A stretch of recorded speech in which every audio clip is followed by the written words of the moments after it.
Madam পৌঁছে গেছি। তুমি এদিকে যাও, তুমি ওদিকে যাও, দেখো যেন পালাতে না পারে। সাথী দিদি তুমি? সেলিম কোথায়? আজ 10 দিন হলো ওকে খুঁজে পাচ্ছি না, না কল না মেসেজ, কোথায় গেছে কিচ্ছু জানি না। চুপ, একদম মিথ্যা কথা বলবি না। আমি তোমাকে মিথ্যা কেন বলবো দিদি? তোমার স্বামীকে বাঁচানোর জন্য? আপনারা কি বলছেন আমি কিচ্ছু বুঝতে পারছি না। নাটক করছো আমাদের সঙ্গে? তোমার স্বামী টাকার লোভে রোহনকে খুন করে পালিয়েছে। ও ওনার কথা ভুল হচ্ছে দিদি, আমার স্বামী এত বড় পাপ কাজ করতেই পারে না। পুরো বাড়ি সার্চ করলাম ম্যাডাম, কোথাও নেই। পালিয়ে যাবে কত দূর? ও যে করতেই থাকুক না কেন, ওকে টেনে বের করবই।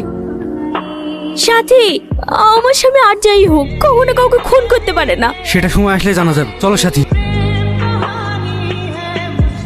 হাবিলদার, ওর উপর কড়া নজর রাখো আর ওর ফোন ট্যাপ করো। ও নিশ্চয় ওর স্বামীর সঙ্গে যোগাযোগ করার চেষ্টা করবে। ঠিক আছে ম্যাডাম। তোমরা যাও সাথী, আমি একটু বাড়ির দিকে যাবো।